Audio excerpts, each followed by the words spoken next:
Hey Panda Nation, you are listening to the Inverted Gear podcast with your hosts Nelson and Hillary.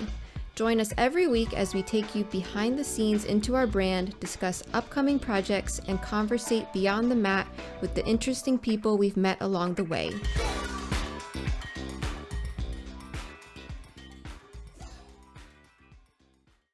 Hey, Raphael, how are you? Hello, what's up? I'm good. How are you?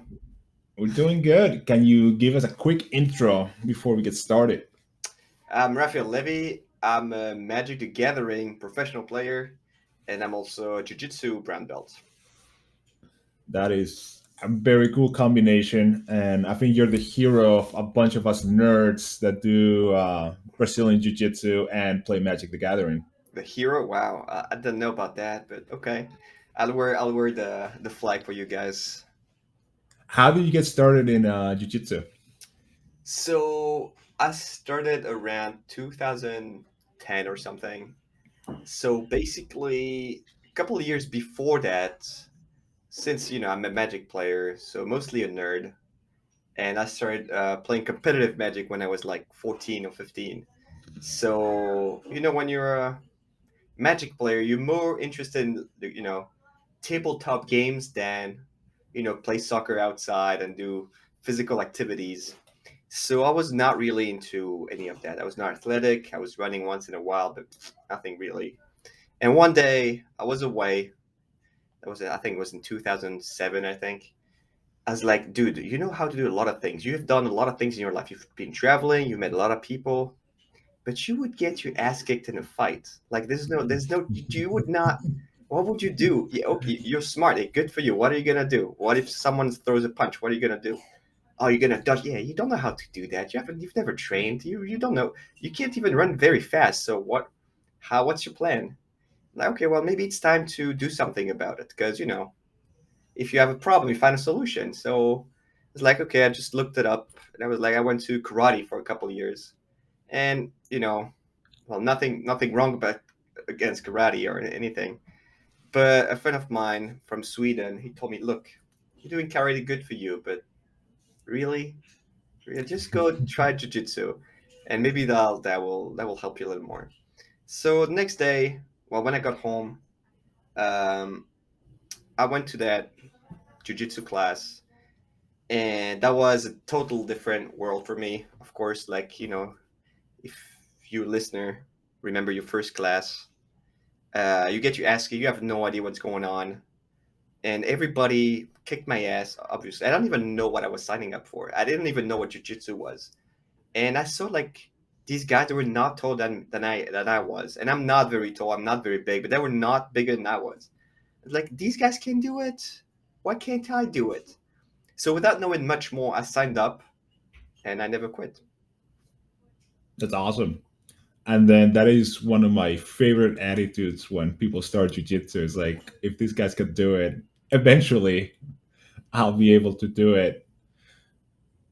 Yeah, And that's is yeah, like I think that growth mindset helps a lot.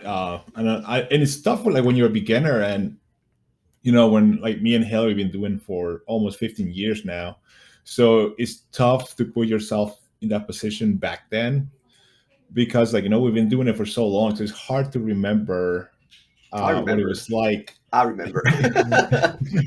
No, and I like how you said you got started. You saw the problem, like that was my problem.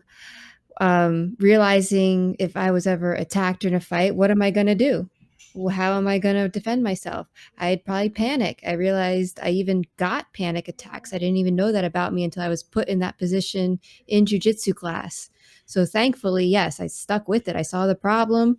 You need to stick with it and solve it, right? Oh, I don't know if I would not get my ass kicked today, but I That's feel the more thing. confident.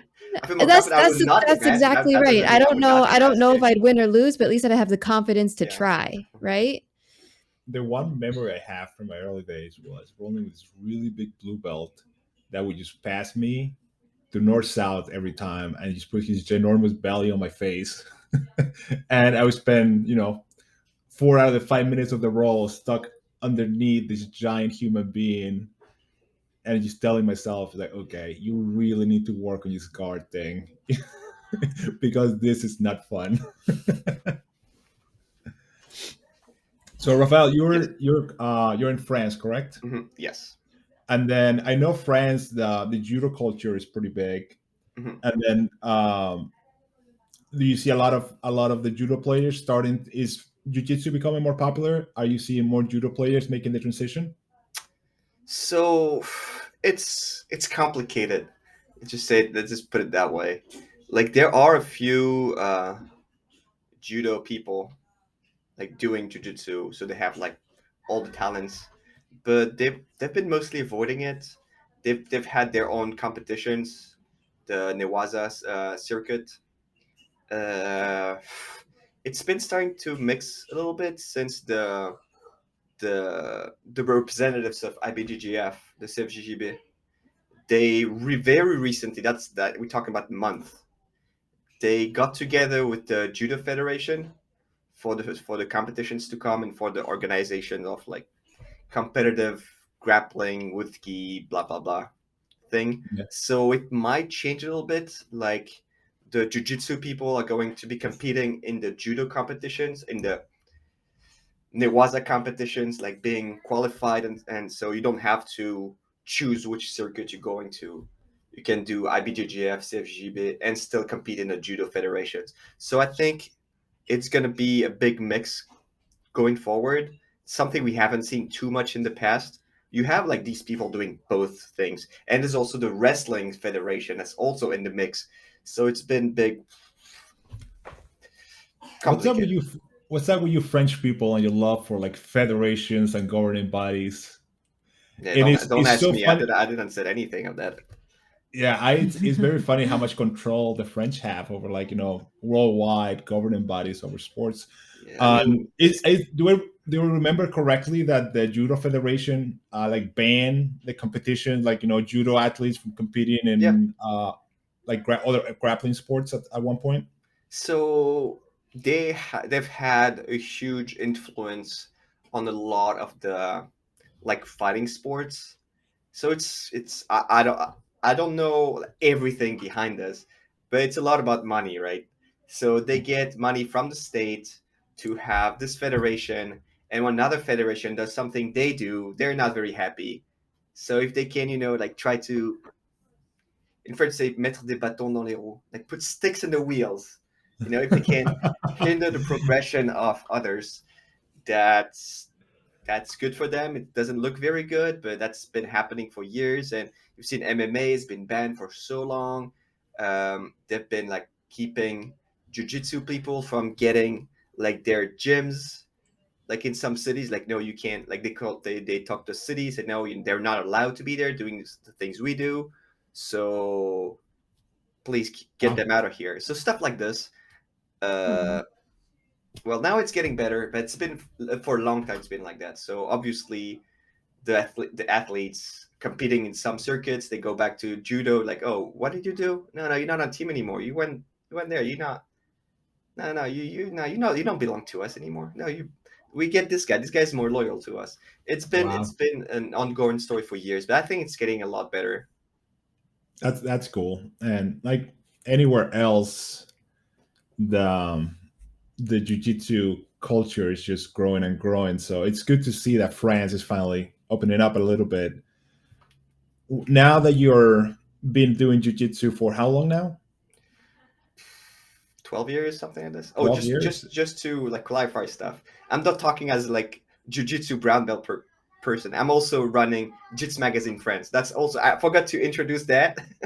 That's why I know a lot of stuff about jiu-jitsu in France and what's going on, what's happening with the competition federation and stuff. So And it's been let's on pause. go. It's been on pause for a little bit for a while since the beginning of last year because what's like with the things happening in France and everything. It's hard to like run a magazine, run the website when nobody's fighting, there's no competition, there's nothing's going on, and I had other stuff going on, so I put the magazine on hold. But I still know about this.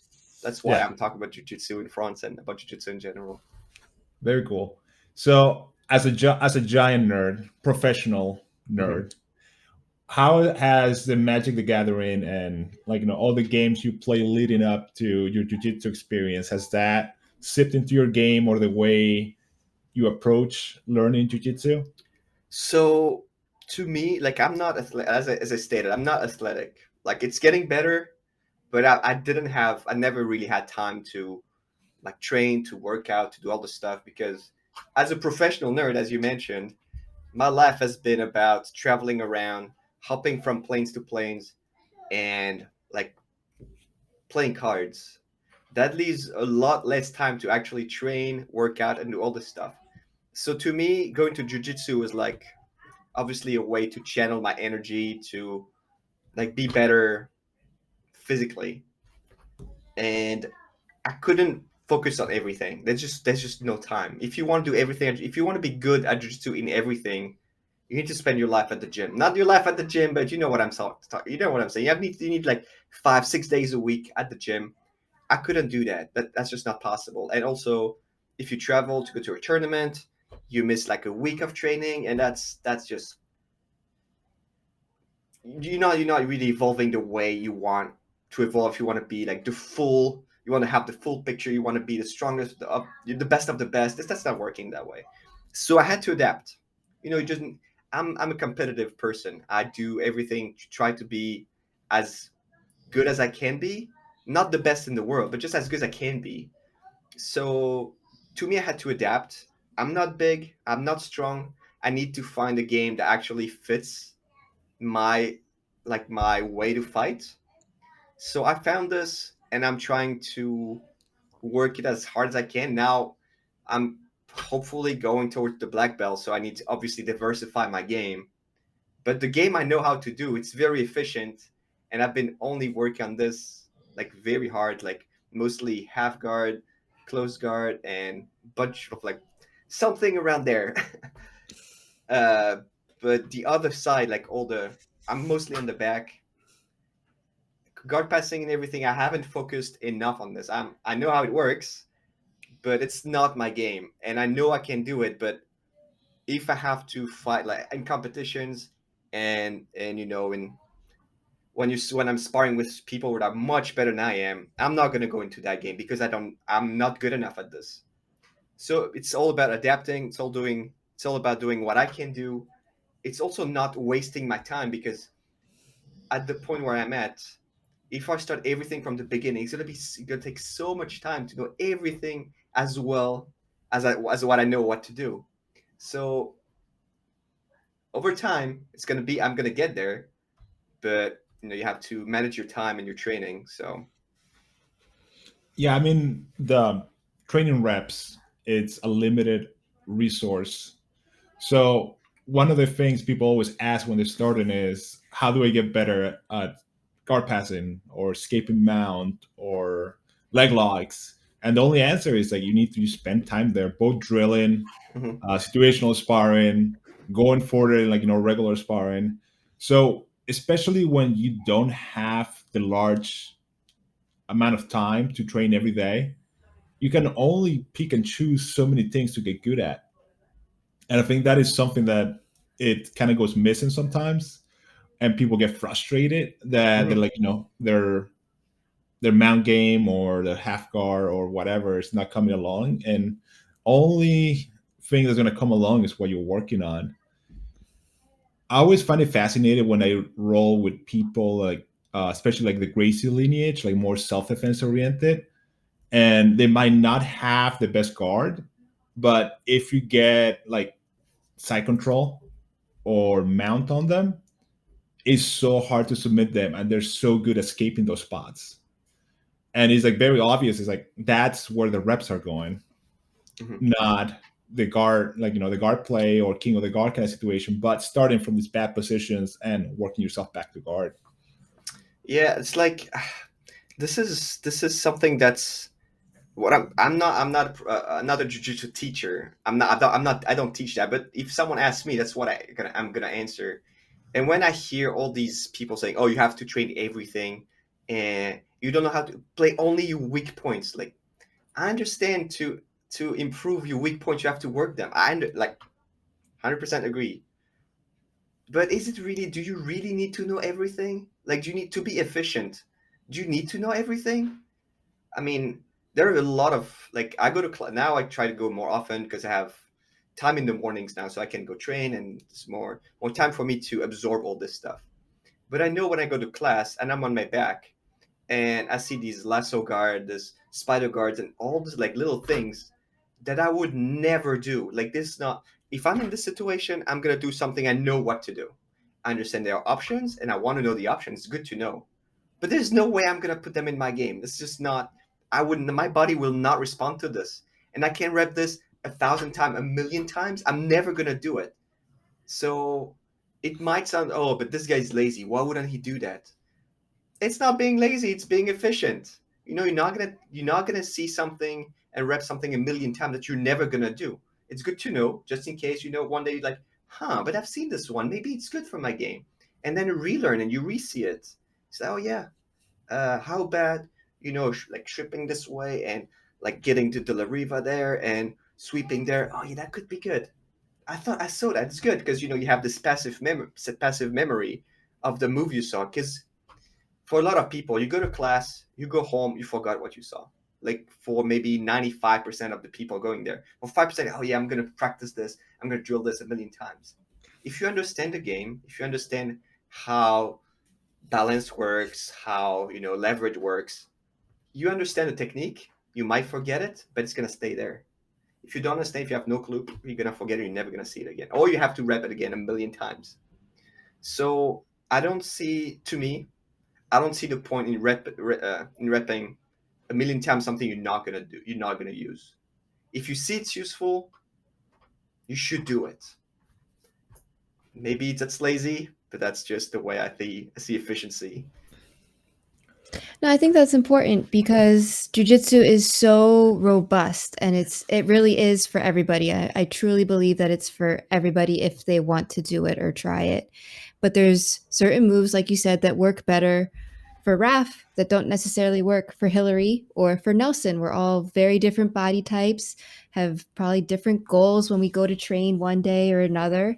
And but it is important, I think, as you progress through the learning, especially after doing it for 10, 12, 20 years, finding what works for you, drilling it, maybe trying something that you might not think works for you, seeing if it really works. Like, it's so important to at least try it and have an understanding of it, even if it's not something you're going to put into your game, right? I Yeah, mean, so like maybe you can see when somebody else is doing it to you, right? Because you're going to roll with probably so many completely. different people. Yeah. Yeah.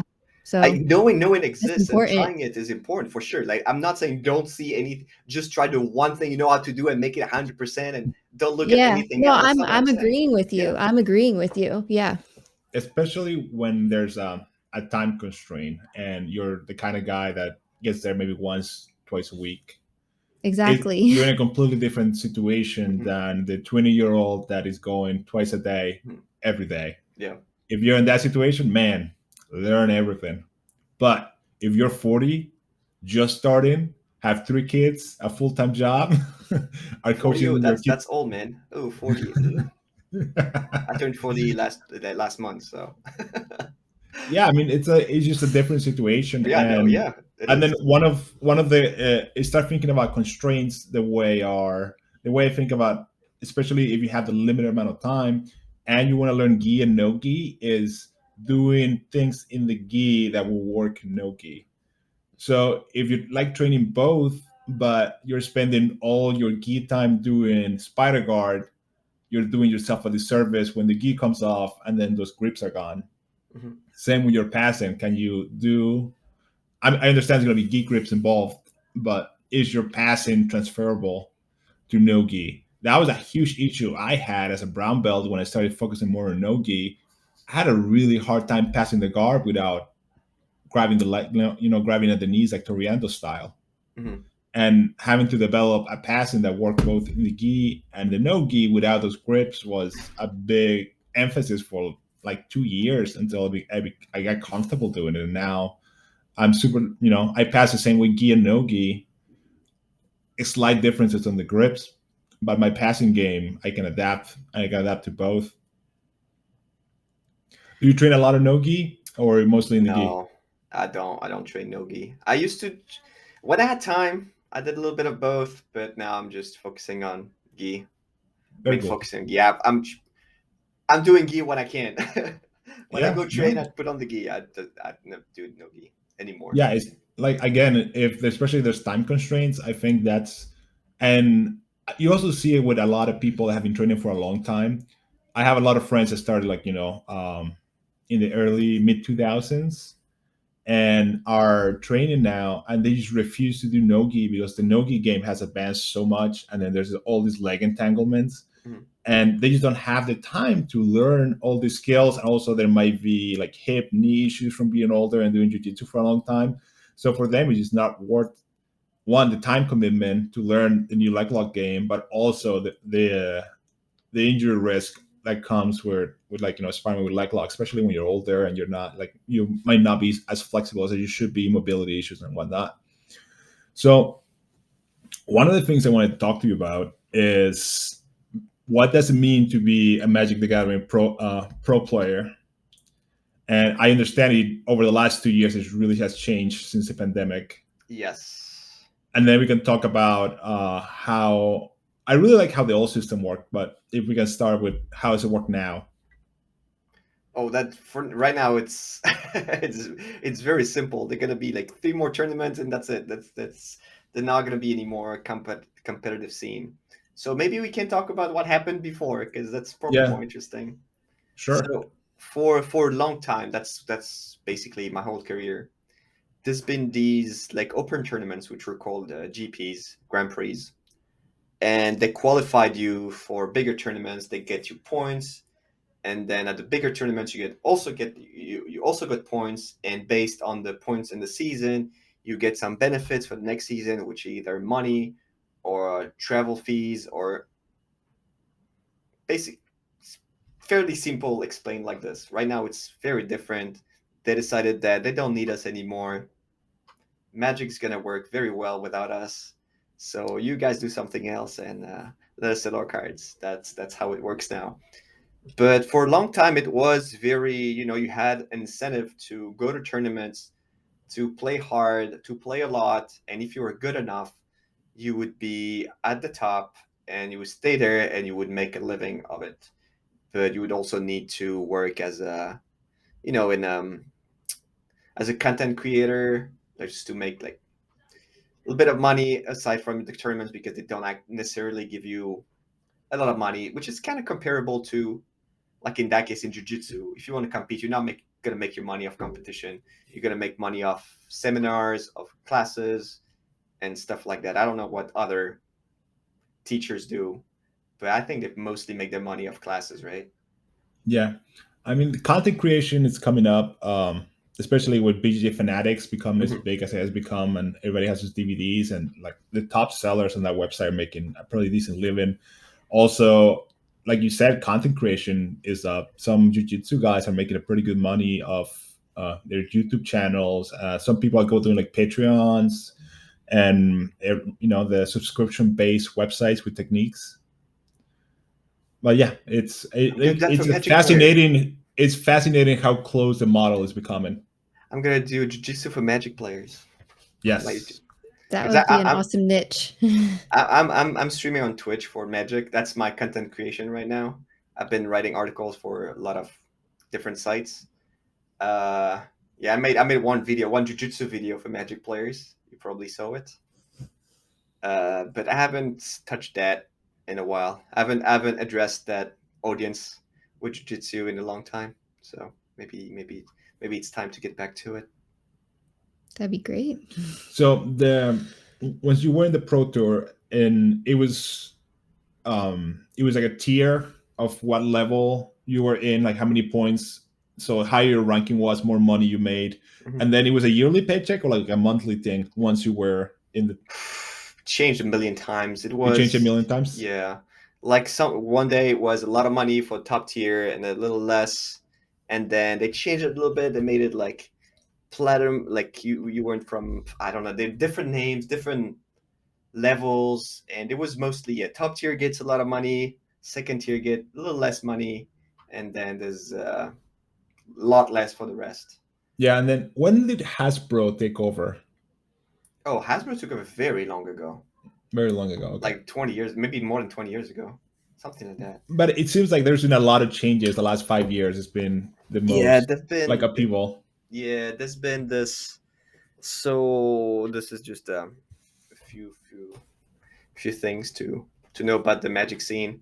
In 2019, I think, being in 2019, they started this Magic Pro League. So basically, say, okay, right now we getting rid of like all the levels, everything and everything. There's gonna be 32 top players. Everybody else, you know, we don't care about these guys anymore. Well, they can play, but they're not gonna. We're not giving them any money. They're just making the money of the tournament prizes, and that's it. And that was very sudden. I was not in that one, like for the first year, because that's the year following my son's birth.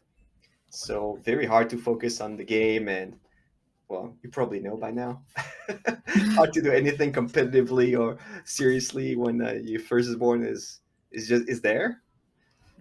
But I managed to make it the second year, which was the year of the pandemic. So most of the tournaments were online at this point.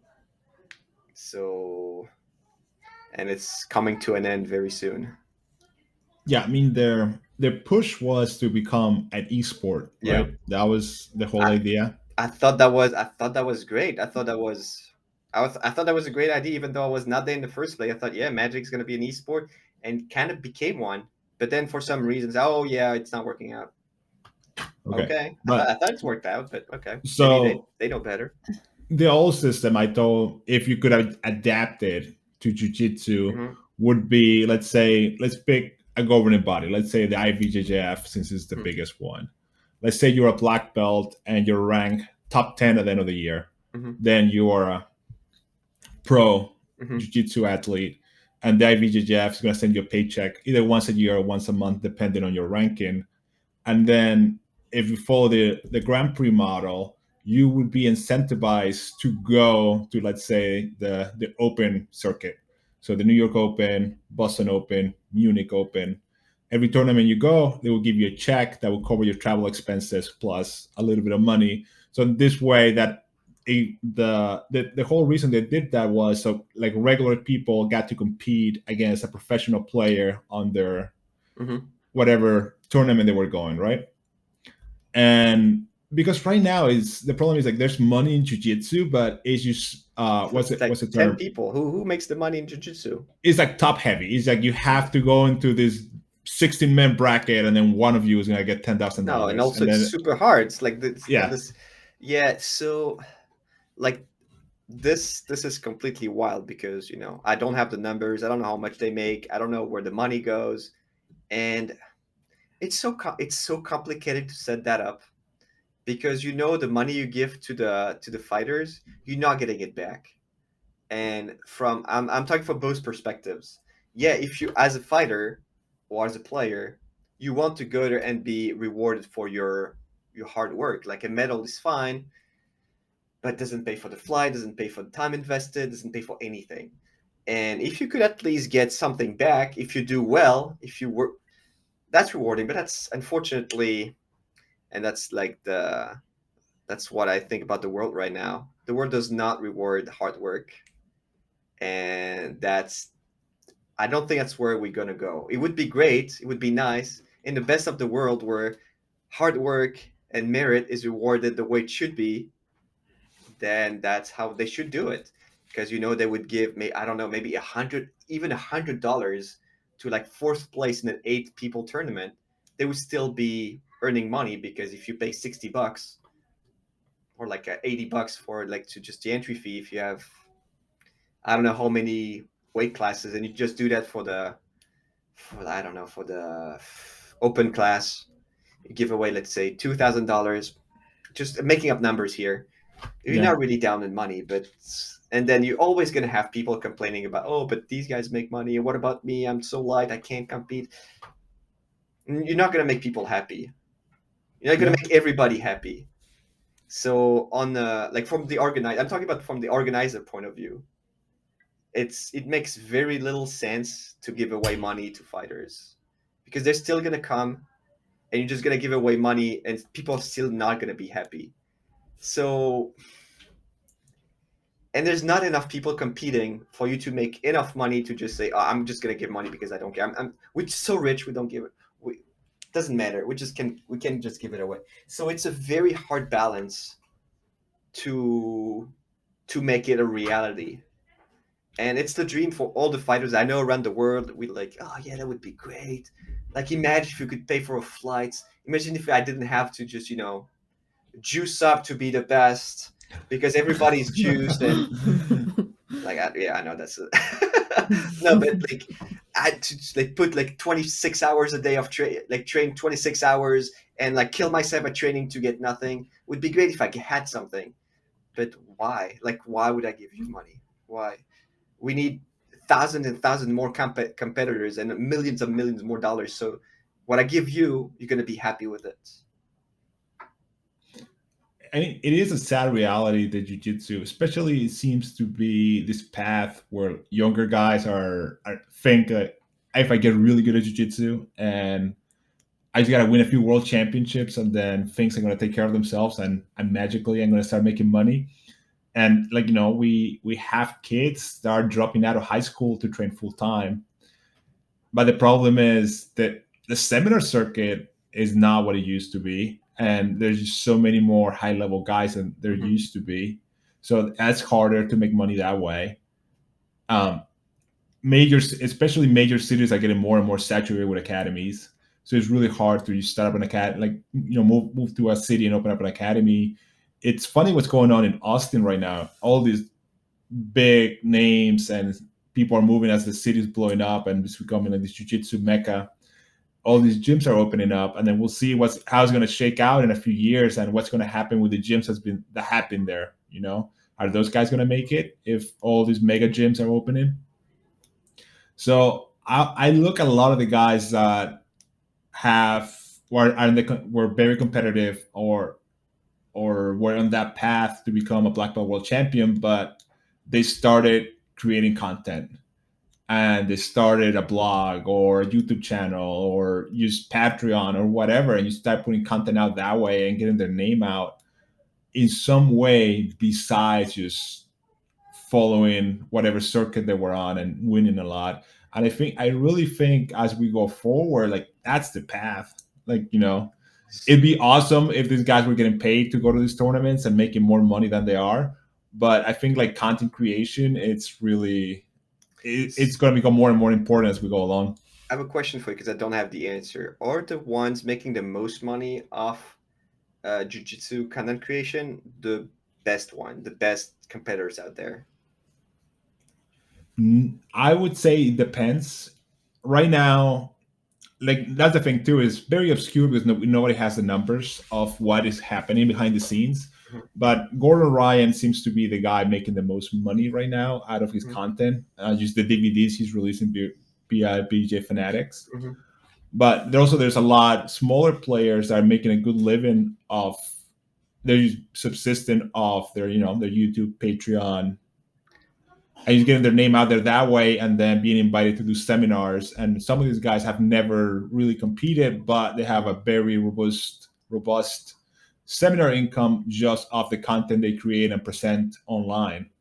Because in the magic world, or in just the gaming world, because that's what I know that world a little more right now, the jiu-jitsu world, because that's what why I'm creating stuff.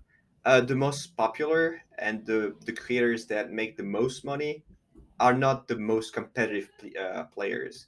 They just what their product is just like their YouTube things, their YouTube videos, their Twitch channels, and just the way they're entertaining. They're more entertainers than actual players. So it's kind of a blow like to the face to the competitive players that I like. They have dedicated their whole lives trying to be the best at the game, seeing people who are just like reaping the reward. Basically, you've been like in comparison, you would be like sweating at the mat on the mats. You would invent the techniques. You would work more than anybody else. You would teach everything else, and some of your students, they would just put it online with like a mask or a hat and make 10 times more money than you do. And that's the magic world right now. I'm not like, I don't want this, I don't want this to be like offensive to the magic creators, because they're doing a great job. I love some of them, but we have to say they're not the top players. And this is, I'm saying, oh, the hat, the clown, the hat, that's just an image. That's not. But it does feel very hard for us to just see that happening. And I believe it's probably like, it might be the same in jiu-jitsu, maybe a little different, because it's not exactly the same content. Like, if you're looking for a good technique, you're not going to take it from someone who's funny, doing someone who's an expert. So it might be a little different. So maybe in that way, jiu-jitsu has a better like future for competitive athletes, where like, oh, you want to know what's good for you. You're not just consuming BJJ content just to be entertained, which is different from Magic. Magic, you watch Magic, you're like, oh, this is funny. Oh, this they're playing a funny deck. They're doing something cool. So I'm just putting it on the screen and I'm doing something at the same time. Jiu-Jitsu is more, oh, this is more of a lesson. You focus on the technique. You're like, oh, and that might be the big difference in terms of professionalism, like getting money off your hobby. Although the other thing is, there's probably a lot less money in jiu-jitsu than in Magic, because the people training don't necessarily have. It's probably not the same social classes that are training. Like in Magic, it's mostly people who can afford buying cards. In jiu-jitsu, you need a gi, you need your subscription to the gym, and that's it. And try to do whatever you can. And so much time that you don't necessarily have the time to work on at the same time. Also, if you're young, if you're in high school, or if you're in university, you don't have the income to like pay for videos and stuff. So it's tough. It's tough to know everything that's going on, and how to see where the money goes for the top athletes, for the content creators, and how it's all gonna go moving forward. Because it's been like a big hit with the last few years. I mean, like a lot of gyms closed in France and in Europe, and I don't know how everything's gonna unfold. Yeah, the U.S. has mostly reopened, and as far as I know, most it's our area, most gyms made it. I know very few gyms actually closed down for good. What about you, Hillary? That actually, yeah, maybe they were briefly closed, but did like they were able to get through it with the online teachings, or just had enough saved up to reopen when they could. Also, a lot of members just kept paying. And members, yeah, Members that they could needed pay it. kept paying, so the gym will be open once things get back to Yeah, I normal. really don't know anyone that actually quit jujitsu. If anything, it seemed like more people were finding it. Yeah, yeah. It's Okay. funny too. People I were think finding it, especially like for their kids. Like they were going nuts, I think, having their kids at home all the time. these kids And gotta go somewhere. give them something to learn, like not Oh, just, choke them out. Come on, go to sleep. or yeah. Time out. Yeah, but like you said, it's gonna be interesting what the future holds, because like you said, like we don't know if this pandemic or there's gonna be another one and then we're gonna be closed down again. But it's for now, we're just happy to be back training. You're back training. Yeah, I started again a couple months ago, like 2 or 3 months ago. Yeah. How did that feel come after the long layoff? Actually good. Actually very good. I was a little worried at first, because I hadn't been training for at least a full year. A full year. I had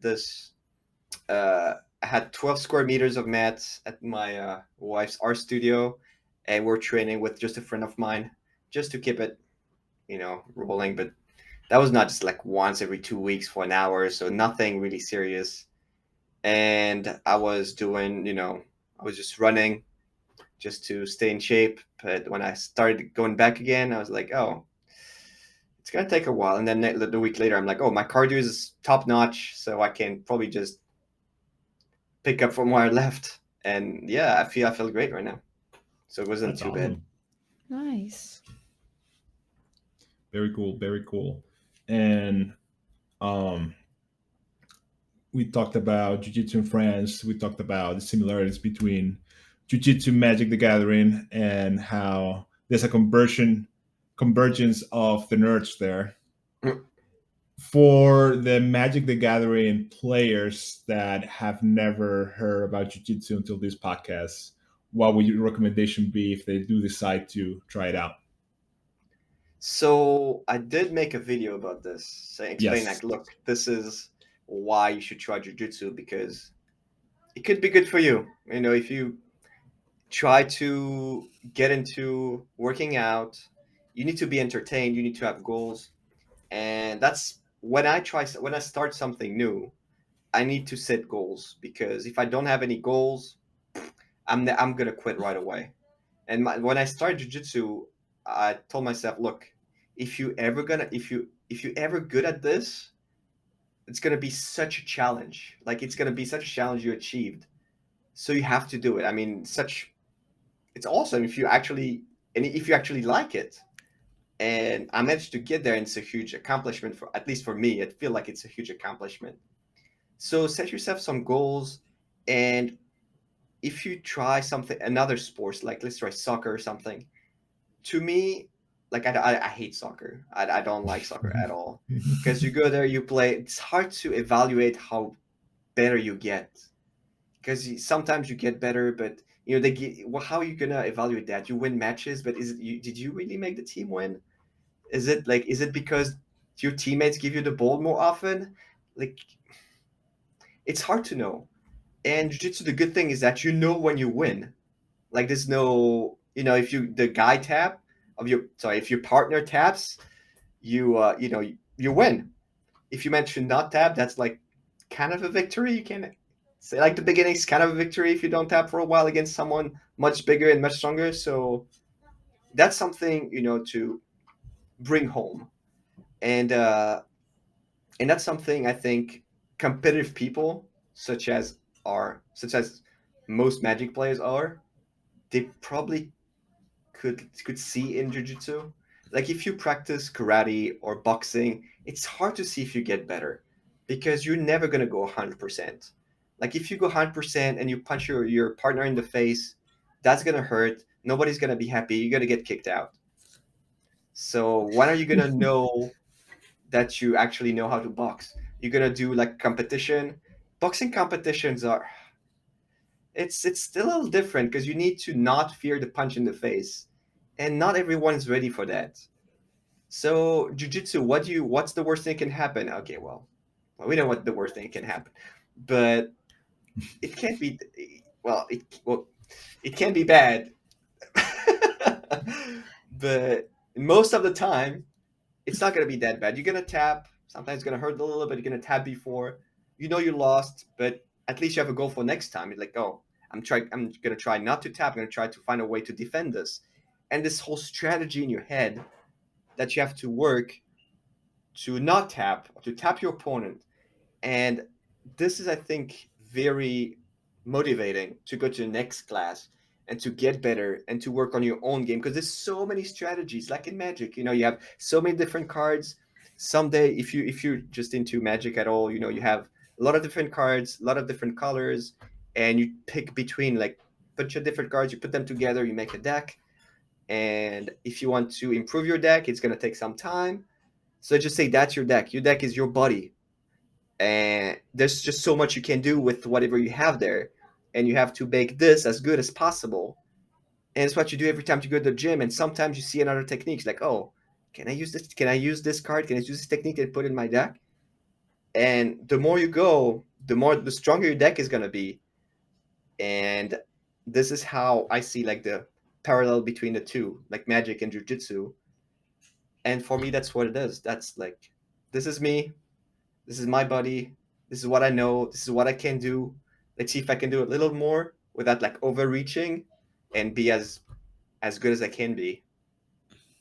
Yeah, I love that analogy. I love that Me too. parallel.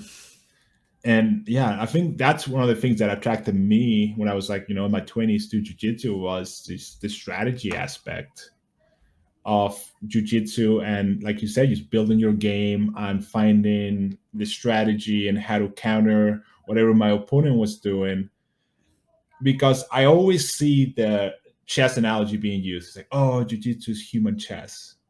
It's like, yeah, but in chess, Oh, it's not turn-based. I can yeah. react to whatever you're doing, and that's what attracts me the most about jiu-jitsu is those little reactions.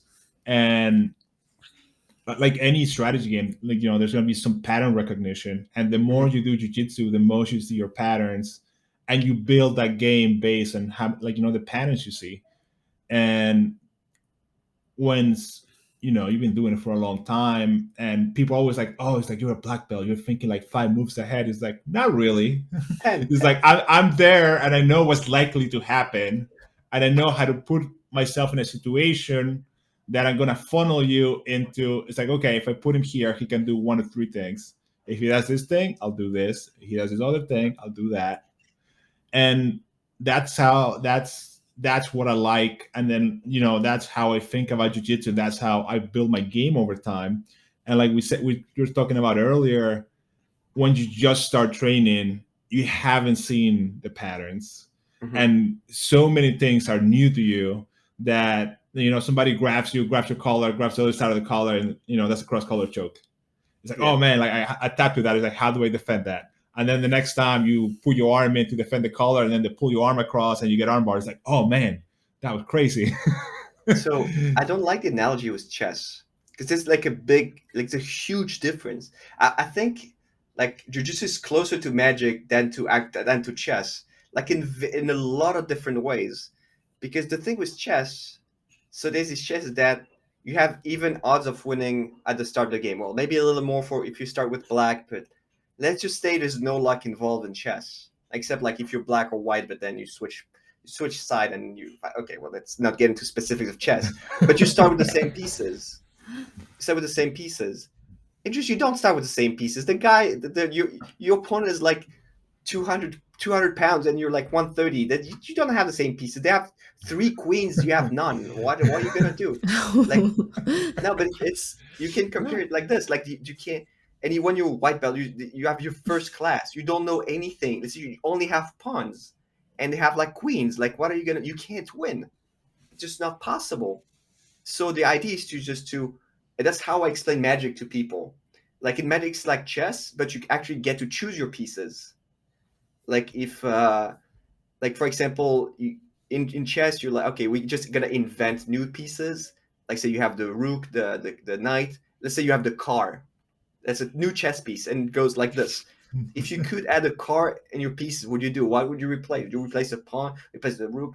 And there's a lot of things. That's what jujitsu is. You have your body. That's your piece, like your pieces, and you add them. Like what can I do? Oh, defend the collar choke. Do I have any piece that do that? Oh, okay. Well, I'm gonna have to find one because I don't know how to do that. So I'm gonna learn. Oh, you had this piece. You had your card to your deck. Like defend the collar choke. You had this, and you defend this, and then if you know how to play them, you're gonna be able to play the game and have an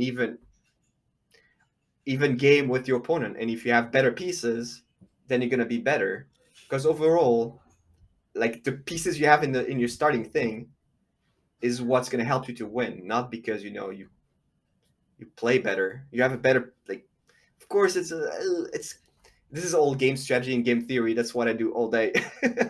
So it's hard to adapt the words to different audience.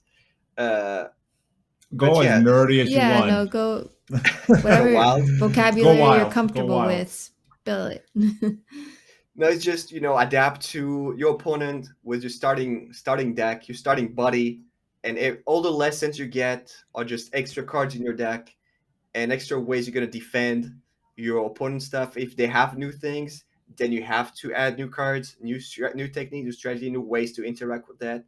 And that's what you do after the training. It's like, oh, how can I do this?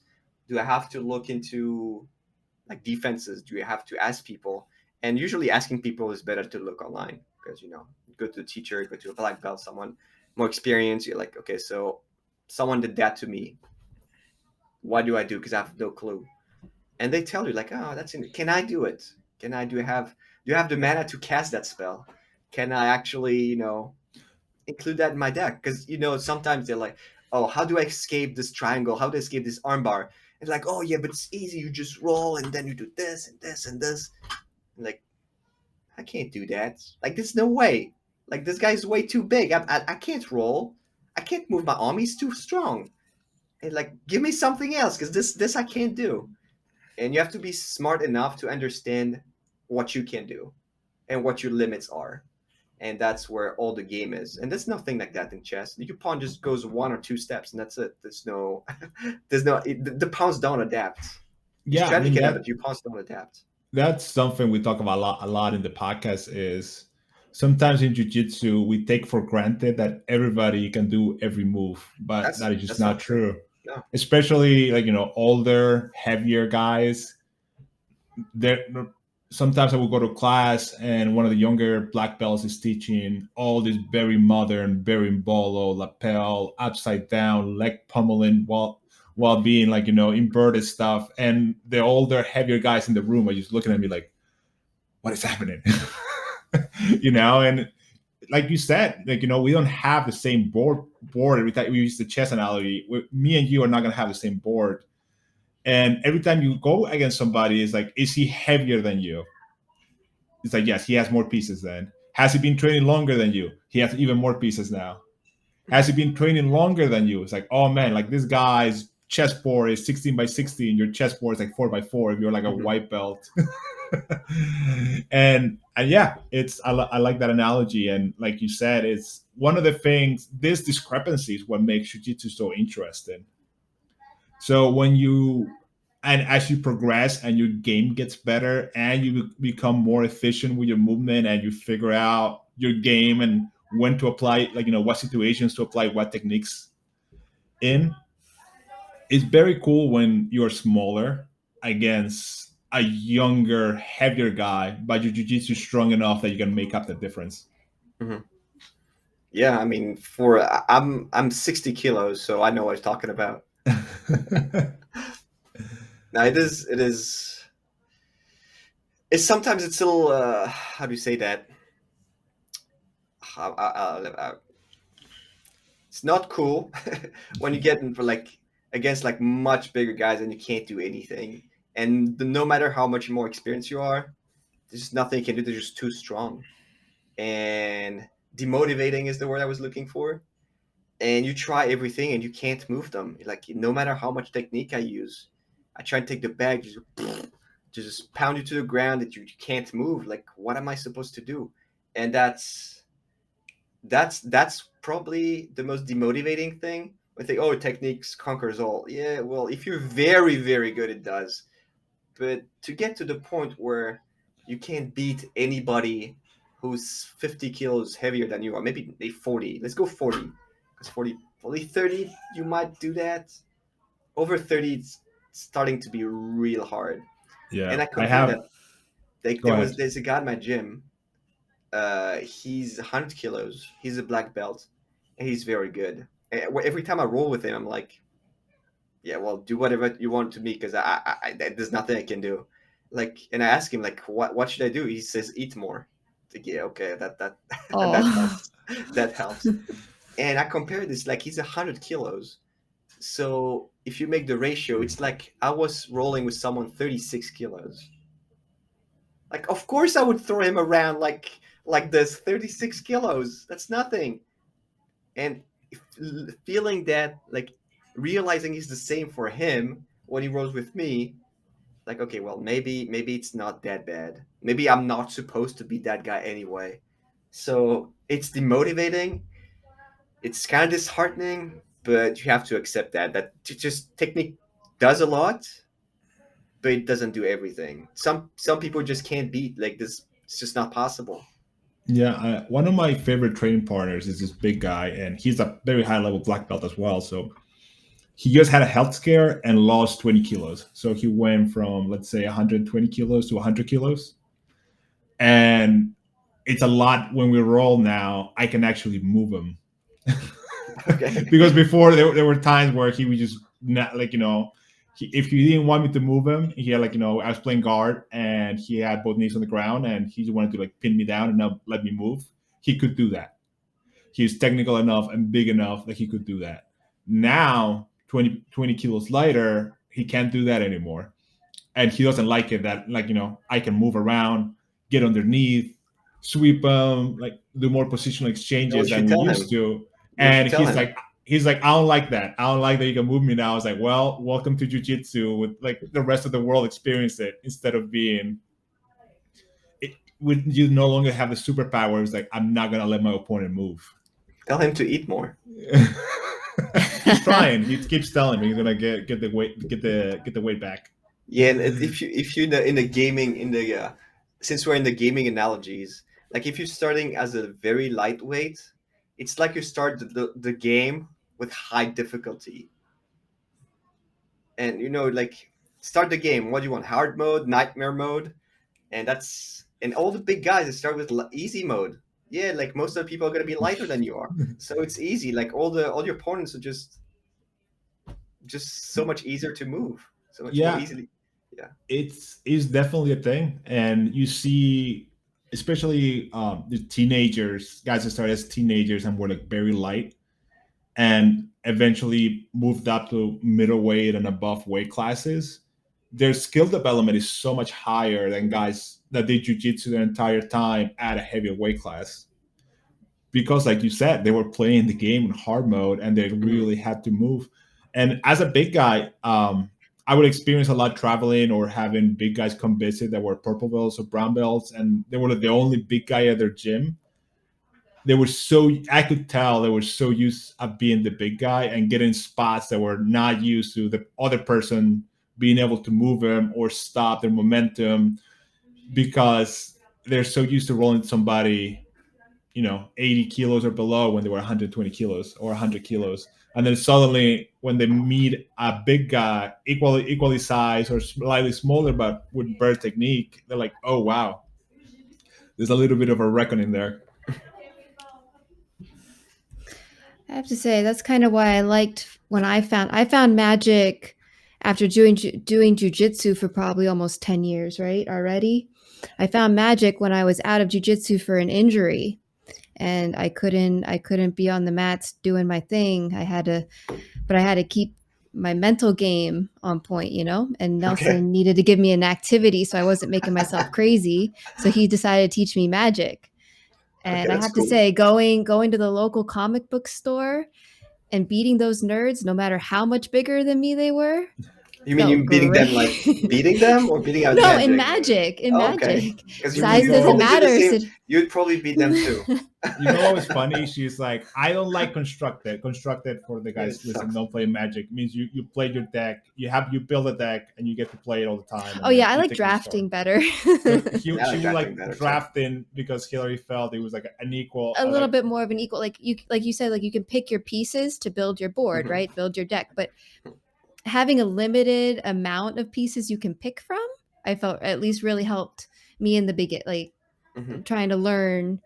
It really kept things simpler because it's so robust. Oh my gosh, all the cards. I mean, and being able to play with the cards from like first generation up through now, and I don't know all the rules for the different ways to play anymore, but how they're always coming up with the new cards and new decks. At You have to least keep up. Yeah. doing a draft and keeping it in a smaller niche to play helped me along. Hillary was a big fan of But Cans of Tarkir Limited. Okay. cans. That was in what? That was in 2014. 14? 14. 14, Yeah. right? Yeah. I think, yeah, that was the year. And yeah, we play a lot of limited, and Hillary made a lot of nerds very uncomfortable, but just by being at the comic book store, and Nice. they didn't want to lose to her, or like, they will get like snippy about the rules and tell her, like, try to uh rule, like swindle her and stuff like that. And I just remember like one So time the guy was telling you her, tapped me, but I wasn't ready, kind of thing. yeah, no, yeah, like something like that. And like Hillary's like, no, that's not the way it works. I just remember this guy being like, Judge. Judge. All right, Raph. So thank you so much for your time. You're This was welcome. It's a awesome. pleasure. And where can people find you online?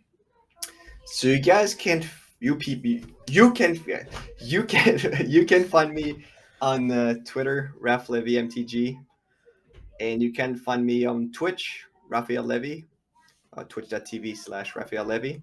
I stream three times a week, and otherwise on the big tournaments, So if you're into Magic, if you want to follow some French guy playing Magic, just look me up and you'll find me. I've no doubt you'll find me. I mean, I have high hopes for you. You could be the first Magic pro to qualify for Abu Dhabi. And yeah, we'll have to. Oh wow. Yeah. Okay. Oh, I almost did that. I almost did that at like it was. Oh, I almost. I tried. I tried. You thought about it? No, I competed in the qualifier at white belt. How'd that Brave go? man. I love it. I did not qualify, but I did. But you did it. I did qualify. Yeah.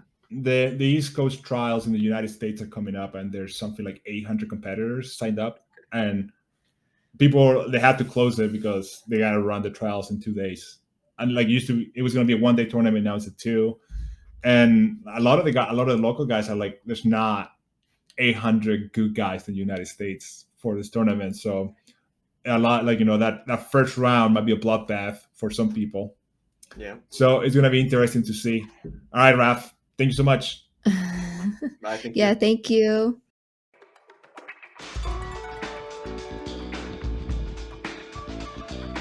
Thank you for listening, Panda Nation. We hope you enjoyed this episode of the Inverted Gear podcast. You can find us at invertedgear.com as well as your favorite podcast app. Don't forget to give us a like, and we'll see you soon.